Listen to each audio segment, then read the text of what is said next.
What's going on, my trainer club? Today we are going to check out and get you ready and prepped for the Turtwig Community Day that is coming this Sunday, September 15th in your local time zone. I want to make sure you guys are ready, prepped, have everything that you need to max out on one of my favorite events, that is the Community Days in Pokemon Go. So welcome to the trainer club. Here we go.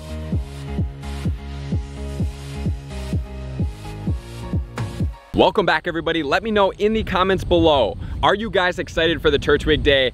Do you know much about Torterra and anything else that it gets you excited about this community day, especially one of the bonuses that we are going to check out in a second that is the best bonus, in my opinion, to be utilizing for the community days. So if any of you guys are in the Chicagoland area and you want to come and play, I will be in downtown Chicago at Lincoln Park Zoo a little bit beforehand, starting at 10:30 to do a little bit of a meetup. If anybody wants to meet, take a picture, or whatever it is, that's where we're going to be. So I hope to see you guys out there. If you want to check out the event details and see what the address is, you can definitely check out my Facebook. Let's get right into it right now so that you can max out on number one, everything that's going on. Number two, make sure you know all the bonuses. And three, make sure that you know all of the techniques that are going to be maximizing out for your best participation in Community Day in Pokemon Go. So let's do this right now. We're gonna check out the bonuses, then we're gonna check out what my top tips are, and then we're gonna circle everything back to make sure that you remember everything that we have covered. So let's get into it right now. Starting off with all of the details, it is going to be on September 15th and the times have changed. So make sure you let everybody know in your communities that the times are now from 11 a.m. to 2 p.m. instead of the 4 to 7. So it's gonna be earlier in the day on September 15th, which is this Sunday, in your local time zone. Everybody has the exact same time wherever you are, 11 to 2. Everything is going to be based around the Turtwig spawns.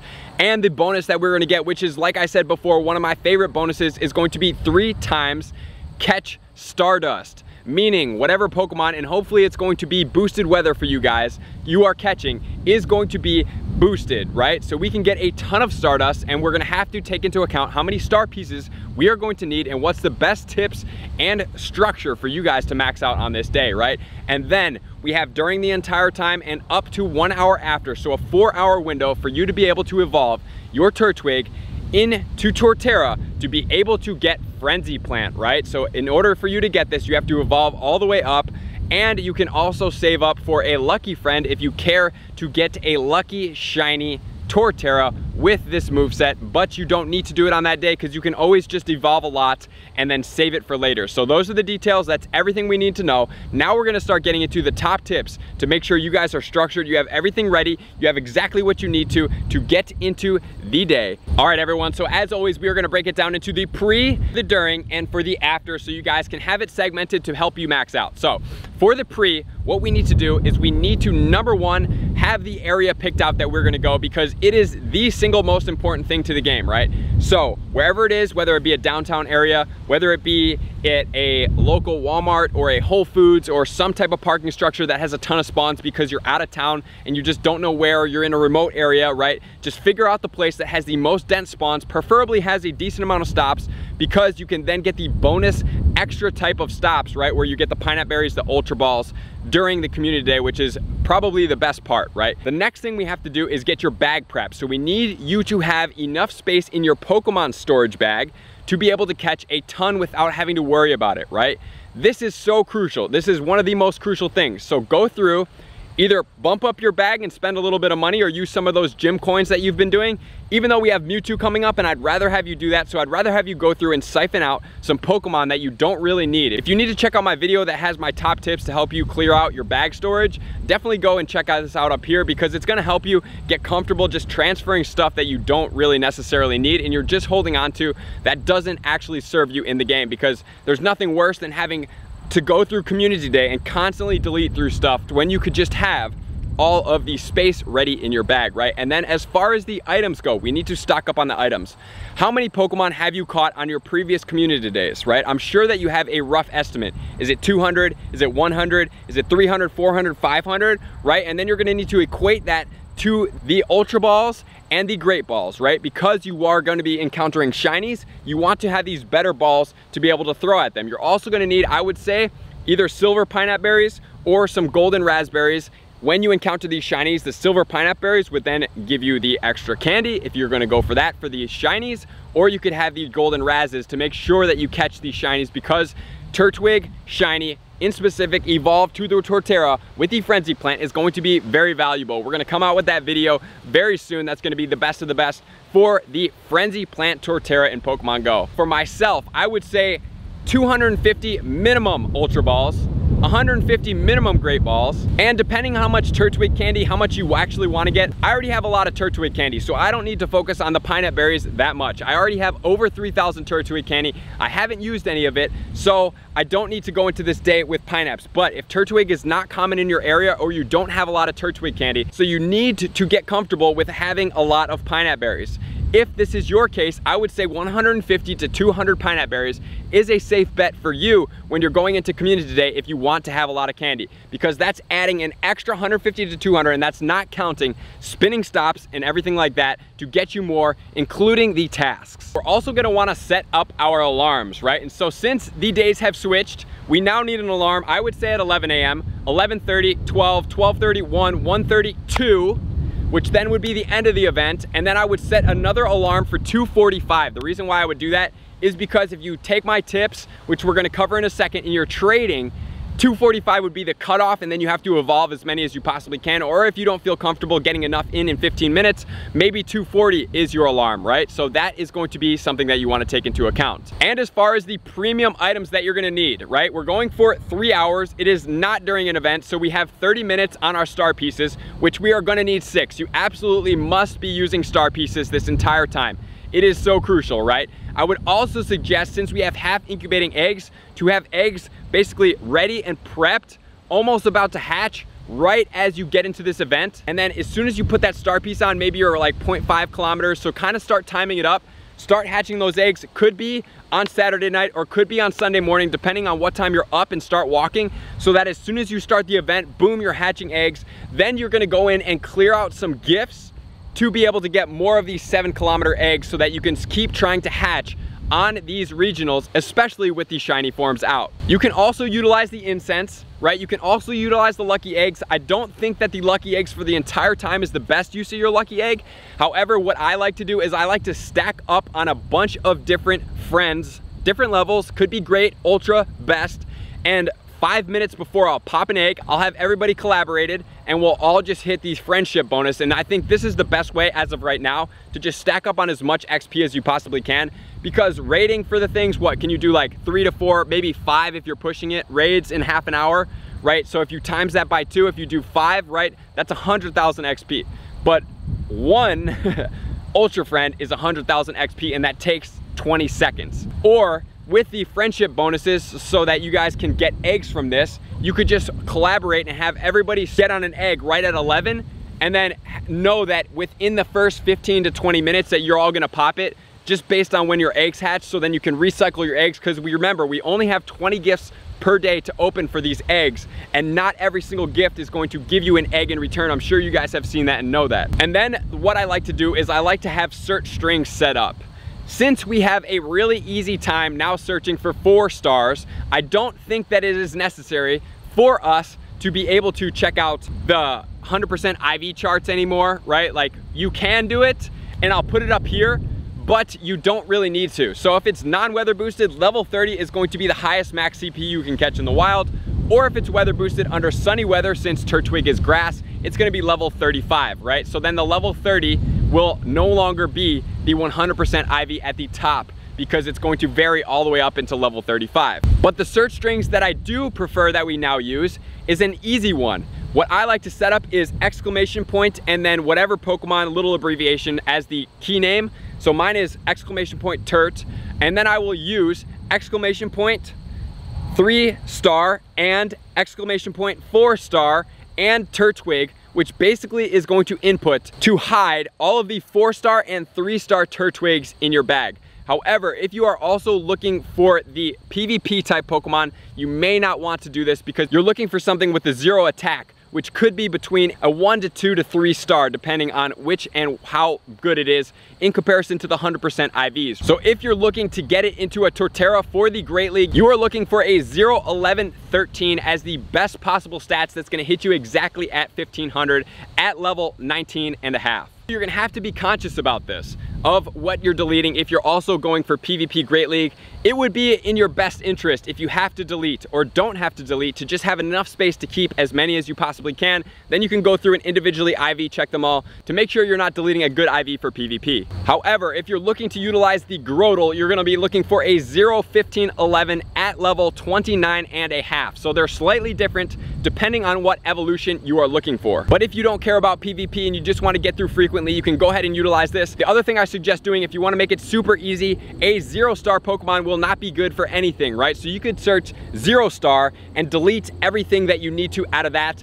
And I would just go ahead and make sure to keep the higher CPs, because the high CPs are the ones that you want to trade post-event, right? It doesn't matter what their IVs are, but the high CPs, especially if you're getting weather boosted, are definitely the Pokemon that you're looking to trade the most frequently after the event to try to get the luckies and the higher CP luckies, because if you're getting luckies through trade, you're not gonna be utilizing those guys for PvP. You're gonna be using them for the attacker base, which is gonna be a maxed out Pokemon. All right, so enough prep. I know, guys, there's a lot to prep beforehand. You guys have to be ready. That's why we do these videos, to remind you guys to make sure you have everything stacked up and ready to go before the event, because if you just go to the event and wing it, you could potentially forget some stuff, right? So that's why I appreciate you guys always being here, and that's why these videos are definitely popular, to remind all of us to max out on these 3-hour windows that only come about once a month. During the event, number one, like I said, Turtwig gets boosted in the sunny weather because he is grass, right? So you have to look out for the grass boost and also the weather boost to make sure to catch whatever weather it is by you. Go ahead and catch those guys. Because we're getting triple stardust, that's gonna be more stardust catching the Pokemon that has the weather boost. And if you ever see an evolution 2, right, like a Pidgeotto or anything like that, or even a Pidgeot, right, definitely catch those, because those guys are gonna be the most lucrative for the stardust. Keep these stardust timers very congruent so that you don't ever miss out on any of the stardust. Also, don't forget that the Mossy Lure is going to boost on the grass typings, right? So this is a great time to spawn more Pokemon more frequently in the premium lures, because they're gonna give you more, as well as get more of the Turtwigs out of the Mossy Lure. So if there's a bunch of people that wanna throw down those Mossy Lures, this is the perfect time to do that. And then you have to use the skip animation catch trick. If you do not know what it is, you can check out my video up here, or I will drop the footage at the end of the video, so you can also stay tuned and just continue to watch the shorter version of the video. But if you want to understand how to skip your animations to be able to catch more faster and catch like 3, 4, 5, 6, 700 Pokemon in 3 hours, this is definitely the only way to do it. The other thing you have to do is have your gotchas set up. You want to have them set up to be spinning Pokestops in the background, or your Plus, or your Pokeball Plus, whatever you utilize. Only have it on the Pokestops in the background unless you're not playing for the day. If you're like, I can't play, have your gotcha on in the background for whatever you're doing for 3 hours. Is all you got to do. What I would recommend is check your game every 30 minutes to make sure it is playing and is still connecting for you and catching, and then just manage your inventory. Make sure you have enough red balls if you're going to do this, because that will run out very quickly. The other thing, rolling up to the event space of where you're at, do not catch any Pokemon prior to the event. You also don't want to spin any stops and do any of the tasks in the area you're going to be prior to the event, because as soon as it hits 11, all of those spawns are going to switch over to potential Turtwigs.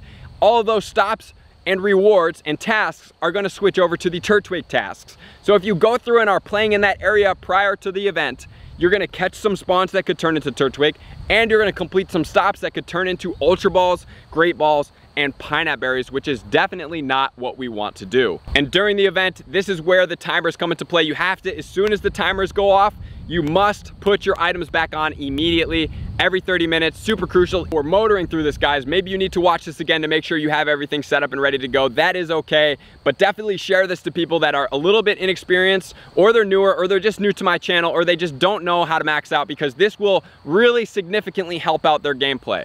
So the post-event is all about the evolutions and the trading, right? You have your guys already set up. If you've been listening to me prior to this, you have been trading Turtwigs, you've been working on trying to get lucky Turtwigs to go towards this event to evolve, right? Now, we have the post event. We have all of our shinies, which I always suggest you might as well just evolve all of your shinies to Torterra with the Frenzy Plant. There is no reason to have a couple thousand Turtwig candy sitting in your bag. It's better to have this and be able to get more Turtwig candy in the future. But really the strategy is 2 o'clock hits, you meet up with your friend. If you can meet up with a friend that's over 10 kilometers away, you're gonna get 2 candy per trade. If you can't, don't worry about it. We already got a ton of candy. Trade. Start with your highest CPs and trade down, right? So you're gonna type in Turtwig, and then you're gonna sort by the CP in the highest to lowest, and then you're gonna trade them all, trade them all, trade them all.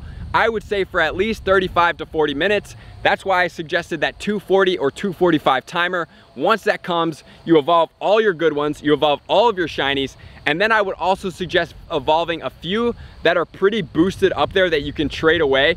Just for people like I did for one of my Patreon members in my Discord, Jesse. I traded him a regular Outrage Salamence because he had some old 2016 Pokemon, didn't have 10 lucky, and then he was able to get an Outrage Salamence with the Community Day move for like 0 dust, right? Because if you're trading it to somebody that doesn't have a shiny Torterra, it's gonna be a lot of dust. And that's just for a shiny variant. You might as well just have a few extras of the Community Day moves, very high CPs that you can just trade away to people and make their lives a lot better in the game. Help them out with the luckies. I love doing that, and I know you guys are gonna have some enjoyment doing that as well. That was a lot, guys. Do you have it all ready? Prepped to go? If you need to watch it again, watch it again. Share this video to anybody that needs this, that you know, because there are definitely trainers out there that need all these tips. So have your alarm set up, have your bag cleaned out, have your items stacked up, have your timers ready to go, have your Pokeballs and your berries ready to go as well. If you need the pineapple berries, have those.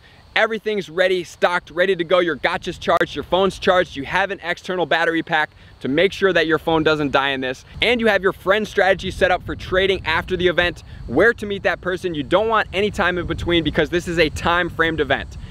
It says 3 hours, but in reality it's 4 hours with the evolution, so max out on this 4-hour period. Like I said, it comes once a month, and the triple Stardust is the event that you must not miss, especially with the star pieces that you will need 6 of. So in the comments below, I will drop the search string shortcuts that I use so that you guys can be ready to max out, and everything else that you need to know. So here we go, guys. We are going to learn how to do the quick catch trick in Pokemon Go. So the first thing we need to do is obviously locate a Pokemon, and this works for any type of ball. So go ahead and select the ball you want, and the first thing you're going to do is you're going to push down on the ball tray and slide it over. Notice how my finger that pushed down on the ball tray is still on the screen and never lets go of the screen.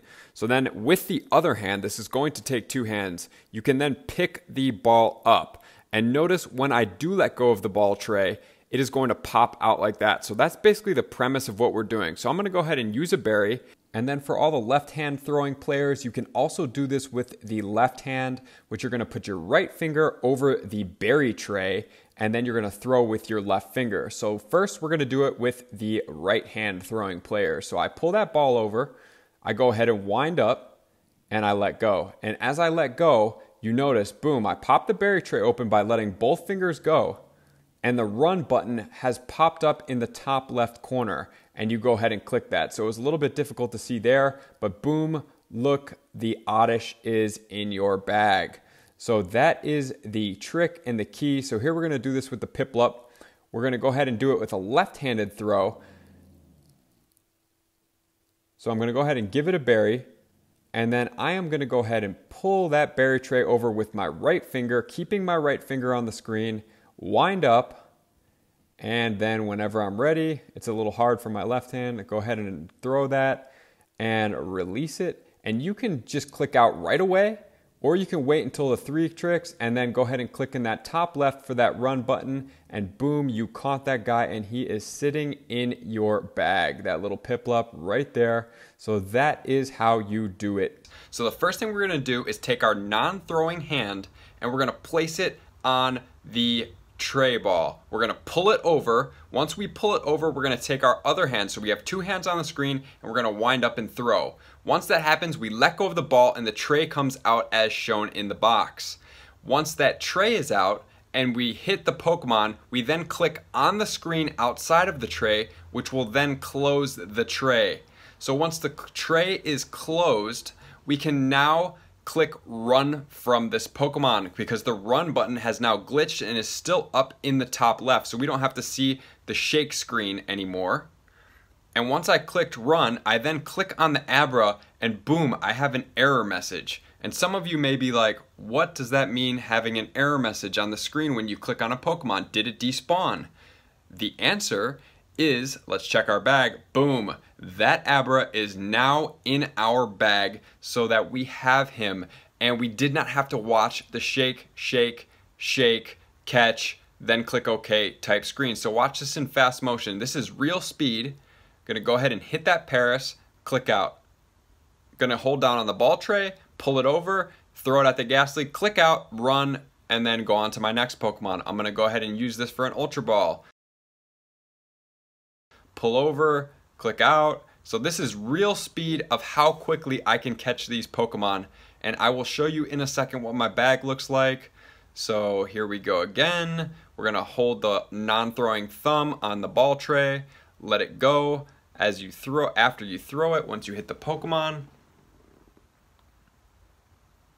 And some of you guys may want to watch this again just to make sure that you get the initial part. And as you see me click on these guys, those guys have already been caught. As you'll see in 1 second, there was a Nidoran here that I did not get. Boom, all gone.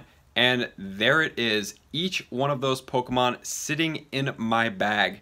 At that speed, you can encounter an incredible amount of shinies and candy all at the same time without having to compromise. Thank you guys for tuning in. I appreciate all my commenters, likers, subscribers, and my sharers, my Patreon members as well. Thank you guys for taking your subscriptions to the next level. You know what I'm gonna do. I'm gonna see you guys out there on that next video, catching Turtwigs. Peace.